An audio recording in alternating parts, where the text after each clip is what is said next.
이 쓴물은 저주를 불러일으키는 물로서 제사장이 그 여인에게 마시게 하는 물이다. 저주를 불러일으키는 그 물이 그 여인의 몸속으로 들어가면 그 여인은 쓰라린 고통을 겪게 된다. 민수기 5장 24절 말씀. 시내산 아래 모여있던 출애굽 공동체는 인구 조사와 성막 이동을 위한 레위인의 역할 분담까지 끝냈습니다. 이제 시내산을 떠나 가나안을 향해 나갈 준비가 거의 끝난 것입니다.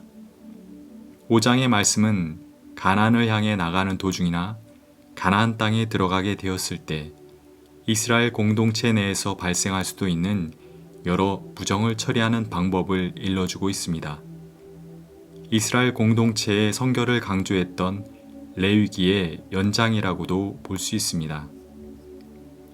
먼저 1절에서 4절까지의 단락에서는 질병으로 인해 공동체가 부정해지는 경우에 대한 해법을 제시하고 있습니다.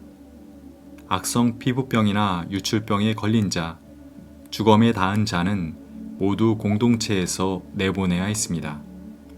가혹한 조치 같아 보이지만 그들을 그대로 공동체 내에 머물게 했을 때 공동체 전체가 위험해질 수도 있기 때문에 그런 조치를 취했던 것으로 보입니다.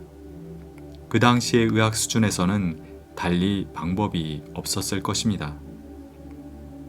5절에서 10절 단락은 사람들 사이에서 일종의 민사사건이 일어났을 경우에 대한 해법입니다. 민수기는 갑이 을에게 잘못을 저지른 경우 갑은 을에게만 잘못을 범한 것이 아니라 하나님께도 잘못을 저지른 것으로 보고 있습니다. 6절 남에게 어떤 잘못이든지 저질러서 그 일로 주를 배신하였을 때 라는 말 속에 담긴 의미는 그런 것입니다. 죄를 개인 간의 문제로만 보지 않고 공동체적 차원에서 보고 있는 것입니다. 개인 간 사이가 올바르지 않을 때 그 좋지 않은 영향을 공동체 전체가 받는다고 본 것입니다. 그 죄를 속하기 위해서 갑은 을에게 자기가 저지른 잘못을 고백하고 을에게 피해 보상을 해주되 본래 값의 20%를 더한 값을 주어야 합니다. 11절에서 31절은 좀 난해한 말씀으로 공동체를 더럽히는 죄 중의 하나로서 간음죄를 다루고 있습니다. 특별히 아내의 간음 여부를 확인할 수 있는 방법을 명시하고 있습니다. 아내의 간통에 대한 심증은 있으나 물증은 없는 경우, 또 단순히 의처증으로 인해 아내가 간통한 것은 아닌가 의심이 되는 경우, 남편은 아내를 제사장에게 데려갑니다. 그때 남편은 곡식제물을 준비해 가야 합니다. 그 곡식제물은 잘못을 기억나게 하는 곡식제물입니다. 제사장은 거룩한 물을 한 그릇 떠다가 그 안에 성막 바닥에 흙을 넣어 흙탄 물을 만듭니다. 그 물은 저주를 내리는 쓴물입니다. 여인은 머리를 풀어헤친 채 잘못을 기억나게 하는 곡식제물을 들고 섭니다. 제사장은 그 앞에서 저주를 내리는 쓴물을 들고 서서 여인에게 본인이 간음을 저질렀으면 저주를 받아 배가 부어 오르고 성기가 마르게 될 것입니다. 라는 맹세를 시킵니다. 이후 그 맹세를 적은 천을 저주를 내리는 쓴물에 씻습니다. 그리곤 제사장은 그 여인의 손에서 잘못을 기억나게 하는 곡식제물을 받아 그중 한 움큼을 집어 제단에 불사릅니다. 그리고 마지막으로 여인으로 하여금 저주를 내리는 쓴물을 마시게 합니다. 나중에 여인의 배가 불러오고 성기가 마르게 되면 그 여인은 간음을 저지른 것이며 아무런 일도 일어나지 않으면 그 여인은 간음을 저지르지 않은 것이 됩니다. 공동체의 가장 기반이 되는 가정의 정결을 지키기 위한 규례로 선포된 말씀입니다. 그러나 너무나 남성 편향적입니다.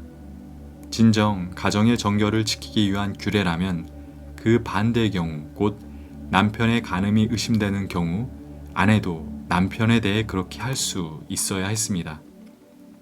이 불합리하고 편향적인 조치를 일부 학자들은 의심이 일으킬 수 있는 가정 파탄을 막기 위한 조치였다고 보기도 합니다. 그 쓴물을 마시고 여성의 배가 불러오지 않으면 그 여성이 무죄임이 입증되기 때문이라는 것이죠. 그러나 이런 남성 중심적인 조치가 하나님의 법으로 정해진 공동체에서는 여성은 언제든 남편의 결정에 의해 그런 불합리하고 모욕적인 판결의 자리에 서야 했을 것입니다.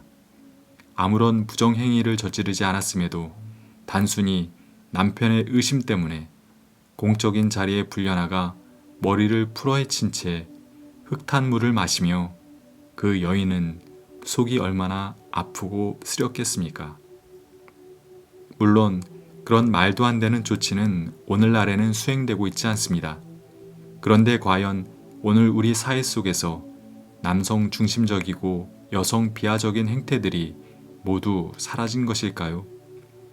아직도 우리 사회에는 여성이라는 이유 하나로 여러 쓴물을 마셔야 하는 경우가 많습니다. 남성의 질투와 의심에서 시작된 일이 여성의 죽음으로 끝나는 비극 또한 너무나도 빈번하게 일어나고 있습니다. 우리가 가야 할 길이 참 멉니다. 여성과 남성을 모두 존중하시고 귀하게 여겨주셨던 예수님을 표대 삼아 서로 존중하고 귀히 여기는 사회를 만들어 나가는 우리가 되면 좋겠습니다. 하나님께서는 남성과 여성 모두를 당신의 형상을 따라 지어주셨건만 아직도 이 세상에는 남성만이 하나님의 형상이고 여성은 그보다 못한 존재처럼 여겨지는 경우가 적지 않습니다. 주님, 우리의 그릇된 시선을 교정시켜 주십시오. 우연히 결정된 성을 권력으로 생각하지 말게 하시고 남성과 여성 모두가 서로를 귀히 여기고 존중하며 살게 해 주십시오. 아멘.